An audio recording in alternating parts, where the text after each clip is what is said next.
Hello friends, welcome to GS exam centre. दोस्तों, आज के इस वीडियो में टॉप महत्वपूर्ण प्रश्न को कवर करेंगे। दोस्तों, यह प्रत्येक प्रश्न सिलेक्टेड प्रश्न है और आपके एग्जाम के लिए काफ़ी महत्वपूर्ण है। तो दोस्तों, चलते हैं इस वीडियो की तरफ, जिसका पहला प्रश्न इस प्रकार से है।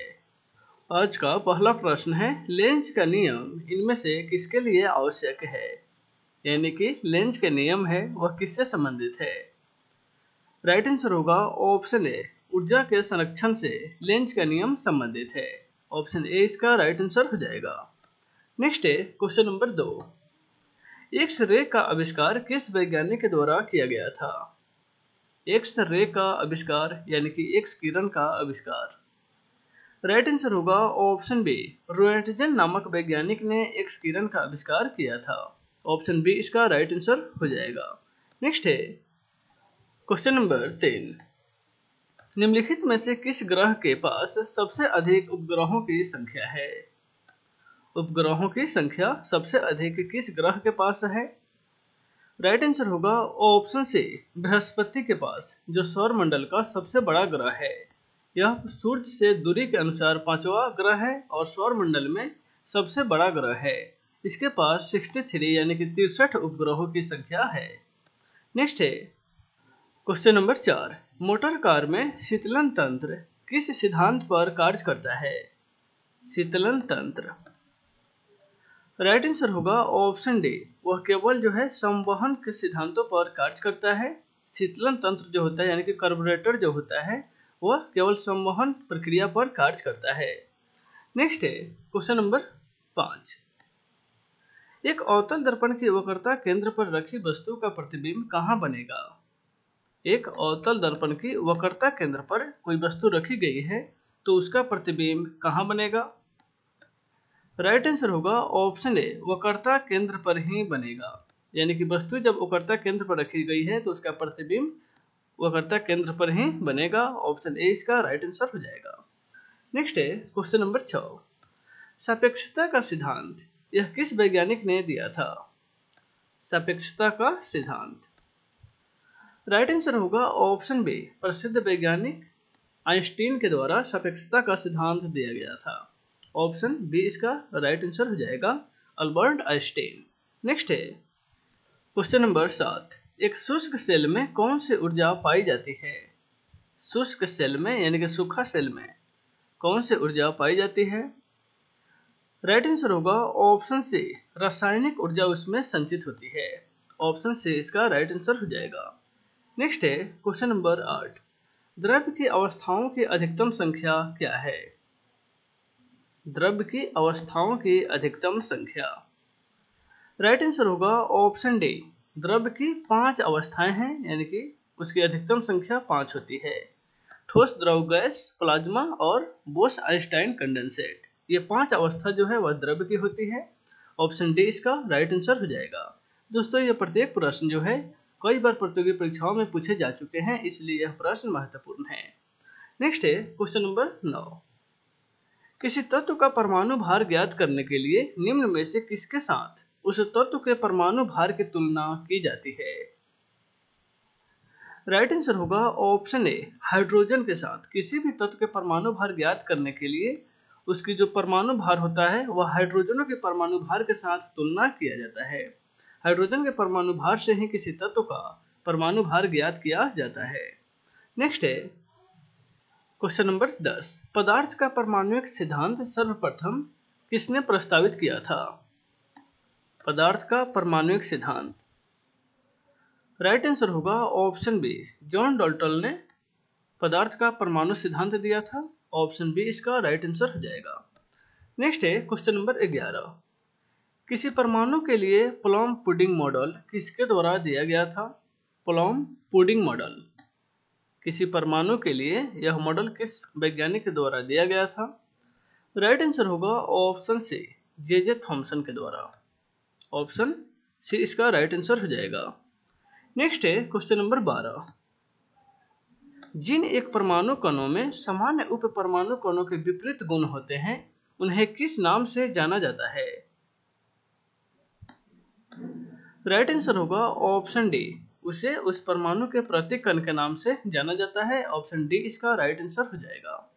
प्रतिकणों की खोज जो है, यानी कि इलेक्ट्रॉन के जिस प्रकार से प्रतिकण पॉजिट्रॉन है जिसकी खोज एंडरसन ने किया था, उसी प्रकार प्रत्येक कणों का प्रतिकण होता है जो उसके विपरीत परमाणु कणों के गुण होते हैं। नेक्स्ट है क्वेश्चन नंबर 13, किसी तत्व का सर्वाधिक अभिलाक्षणिक गुणधर्म निम्नलिखित में से कौन सा है? किसी तत्व का सर्वाधिक अभिलाक्षणिक गुणधर्म, राइट आंसर होगा ऑप्शन ए, उसका परमाणु क्रमांक ही उसका अभिलाक्षणिक गुणधर्म है। ऑप्शन ए इसका राइट आंसर हो जाएगा, यानी कि उन तत्वों की अभिलाक्षणिक गुणधर्म के अनुसार ही उसकी परमाणु संख्या दी गई है। नेक्स्ट है क्वेश्चन नंबर 14, निम्नलिखित तत्वों में से किसकी परमाणु संख्या नियोन की तुलना में अधिक है? यानी कि सबसे पहले आपको ज्ञात होना चाहिए कि नियोन की परमाणु संख्या कितनी होती है। तो नियोन की परमाणु संख्या जो होती है वह 10 होती है। अब इसकी तुलना में किसकी परमाणु संख्या अधिक है? राइट आंसर होगा ऑप्शन बी, मैग्नीशियम। मैग्नीशियम की जो परमाणु संख्या है वह 12 यानी कि 12 होती है, जो 10 की तुलना में अधिक है। नेक्स्ट है क्वेश्चन नंबर 15, एक परमाणु की परमाणु संख्या क्या होती है जिसमें 10 प्रोटॉन और 11 न्यूट्रॉन होते हैं? परमाणु संख्या ज्ञात करनी है जिसकी प्रोटॉनों की संख्या 10 है और न्यूट्रॉनों की संख्या 11 है। राइट आंसर होगा ऑप्शन सी, तो उसकी परमाणु संख्या भी 10 हो जाएगी, यानी कि प्रोटॉनों की संख्या के बराबर ही किसी तत्व की परमाणु संख्या होती है। और प्रोटॉनों की संख्या और न्यूट्रॉनों की संख्या को यदि ऐड कर देते हैं तो उसका जो है द्रव्यमान संख्या ज्ञात होता है, यानी कि किसी तत्व की द्रव्यमान संख्या ज्ञात हो जाएगा जब उसके प्रोटॉन और न्यूट्रॉनों की संख्या को ज्ञात कर देंगे, ऐड कर देंगे तब। नेक्स्ट है क्वेश्चन नंबर 16, जब किसी तत्व के परमाणु की एक से ज्यादा द्रव्यमान संख्या होती है तो उसे क्या कहा जाता है? जब किसी तत्व के परमाणु की एक से ज्यादा द्रव्यमान संख्या होता है, राइट आंसर होगा ऑप्शन डी, उसको आइसोटोप कहा जाता है, यानी कि समस्थानिक कहा जाता है। समान परमाणु संख्या होते हैं लेकिन उसके द्रव्यमान संख्या जो है अलग अलग होते हैं, वे सभी जो है समस्थानिक कहलाते हैं। जैसे में आपको कार्बन का समस्थानिक जिसका द्रव्यमान संख्या 12 भी होता है, 14 भी होता है, और उसकी परमाणु संख्या जो है प्रत्येक का 6 भी होते हैं। उसी प्रकार हाइड्रोजन का भी देख लेते हैं, जैसे हाइड्रोजन की समस्थानिक 3 है, प्रोटियम, ट्राइट्रियम और ड्यूट्रियम, लेकिन इसकी परमाणु संख्या प्रत्येक का 111 होता है, लेकिन इसका जो है द्रव्यमान संख्या 1 2 3 होता है। नेक्स्ट है क्वेश्चन नंबर 17, निम्नलिखित में से प्रबल ऑक्सीकारक एजेंट क्या है? प्रबल ऑक्सीकारक एजेंट, राइट आंसर होगा ऑप्शन ए, फ्लोरीन जो है सबसे प्रबल ऑक्सीकारक एजेंट है, यानी कि सबसे ऋणात्मक तत्व होती है फ्लोरीन। नेक्स्ट है क्वेश्चन नंबर 18, मूल तत्वों की आवर्त सारणी बनाने वाले पहले वैज्ञानिक निम्नलिखित में से कौन थे? मूल तत्वों की आवर्त सारणी बनाने वाला प्रथम वैज्ञानिक, राइट आंसर होगा ऑप्शन बी, मेंडलीफ की आवर्त सारणी आपने पढ़ा होगा। सर्वप्रथम मेंडलीफ ने ही आवर्त सारणी तैयार किया था, यानी कि ऑप्शन बी इसका राइट आंसर हो जाएगा। नेक्स्ट है क्वेश्चन नंबर 19, निम्नलिखित में से किस परमाणु का व्यास सबसे बड़ा है? किस परमाणु का व्यास, राइट आंसर होगा ऑप्शन सी, आयोडीन जो है, जो हैलोजन परिवार से संबंधित है, इसकी परमाणु संख्या जो है सबसे बड़ी है। ऑप्शन सी इसका राइट आंसर हो जाएगा। नेक्स्ट है क्वेश्चन नंबर 20, समुद्र के पानी से कौन सी धातु निकाली जाती है? समुद्र के पानी से इनमें से कौन सी धातु निकाली जाती है? राइट आंसर होगा ऑप्शन डी, मैग्नीशियम। दिए गए ऑप्शन के अनुसार मैग्नीशियम जो है वह समुद्र के पानी से निकाला जाता है। इसके साथ आयोडीन जो है वह भी निकलती है, सोडियम भी है और कैल्शियम भी है, ये सब जो है समुद्र से निकाले जाते हैं। नेक्स्ट है क्वेश्चन नंबर 21, निम्नलिखित में से किन कोशिकाओं में नाभिक नहीं होता है? यानी कि कौन सी कोशिका है जिनमें नाभिक उपस्थित नहीं होता है? तो ये है आरबीसी, यानी कि हमारा लाल रक्तकण जो है उसमें केंद्रक यानी कि नाभिक नहीं होता है। ऑप्शन ए इसका राइट आंसर हो जाएगा। नेक्स्ट है क्वेश्चन नंबर 22, निम्नलिखित में से किसे बडिंग के माध्यम से तैयार किया जाता है? बडिंग के माध्यम से इनमें से किसे तैयार किया जाता है?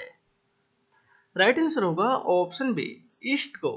ईस्ट को जो है बडिंग के माध्यम से तैयार किया जाता है। ऑप्शन बी इसका राइट आंसर हो जाएगा। नेक्स्ट है क्वेश्चन नंबर 23, निम्नलिखित में से कौन प्रदूषण संकेतक पौधा है? प्रदूषण संकेतक पौधा इनमें से कौन सा है? तो लाइकेन जो है वह प्रदूषण संकेतक पौधा है। ऑप्शन सी इसका राइट आंसर हो जाएगा। नेक्स्ट है क्वेश्चन नंबर 24। निम्नलिखित में से कौन कृत्रिम पारिस्थितिकी तंत्र का उदाहरण है? कृत्रिम पारिस्थितिकी तंत्र राइट आंसर होगा ऑप्शन डी जो है वो धान का खेत जो लगाया जाता है, यह कृत्रिम पारिस्थितिकी तंत्र है। यानी कि वन जो है प्राकृतिक है, घास का मैदान यह भी प्राकृतिक है, और झील जो है यह भी प्राकृतिक है। यानी कि ये तीन जो है वह प्राकृतिक हैं, और धान का पौधा का निर्माण यानी कि कृत्रिम विधि से इसको लगाया जाता है। यह पारिस्थितिकी तंत्र यानी कि कृत्रिम पारिस्थितिकी तंत्र के उदाहरण हैं। नेक्स्ट है क्वेश्चन नंबर 25। निम्न में से कौन आहार श्रृंखला का निर्माण करते हैं? आहार श्रृंखला का निर्माण राइट आंसर होगा ऑप्शन ए। देखिएगा, सबसे पहले प्राथमिक श्रेणी में घास आता है, घास के बाद बकरी जिसको खाती है, और बकरी को खाता है मानव। यानी कि ये जो है आहार श्रृंखला का निर्माण है। ऑप्शन ए इस प्रकार से राइट आंसर हो जाएगा। नेक्स्ट है क्वेश्चन नंबर 26। निम्नलिखित में से रेशम किससे प्राप्त होता है? रेशम की प्राप्ति इनमें से किससे होती है? राइट आंसर होगा ऑप्शन बी, रेशम के कीड़े के प्यूपा से। ध्यान रखिएगा, जो प्यूपा जो होता है रेशम के कीड़ा से के प्यूपा से रेशम प्राप्त किया जाता है, न कि लार्वा से। ऑप्शन बी इसका राइट आंसर हो जाएगा। नेक्स्ट है क्वेश्चन नंबर 27। भेड़ के प्रथम स्तनपायी प्रतिरूप का क्या नाम है? भेड़ का प्रथम स्तनपायी जो जाति है उसका क्या नाम है? राइट आंसर होगा ऑप्शन सी, उसका नाम जो है डॉली है। नेक्स्ट है क्वेश्चन नंबर 28। बोविडी ओबिस निम्नलिखित में से किसका वैज्ञानिक नाम है? बोविडी ओबिस राइट आंसर होगा ऑप्शन डी, भेड़ का यह वैज्ञानिक नाम है। ध्यान रखिएगा, बोविडी ओबिस जो है वह भेड़ का वैज्ञानिक नाम है। नेक्स्ट है क्वेश्चन नंबर 29। दूध में वसा की मात्रा के अनुकूलन की प्रक्रिया को क्या कहा जाता है? दूध में वसा की मात्रा की अनुकूलन की प्रक्रिया को राइट आंसर होगा ऑप्शन सी, इसे स्टैंडर्डाइजेशन कहा जाता है। स्टैंडर्डाइजेशन ऑप्शन सी इसका राइट आंसर हो जाएगा। नेक्स्ट है क्वेश्चन नंबर 23। निम्नलिखित में से प्राकृतिक रेशा कितने प्रकार के होते हैं? प्राकृतिक रेशा के प्रकार जो है कितना होती है? राइट आंसर होगा ऑप्शन सी, यानी कि 4 प्रकार के प्राकृतिक रेशा पाए जाते हैं। दोस्तों ऑप्शन सी इसका राइट आंसर हो जाएगा। तो दोस्तों आज के इस वीडियो में बस इतना ही, फिर मिलते हैं नेक्स्ट वीडियो में। Take care.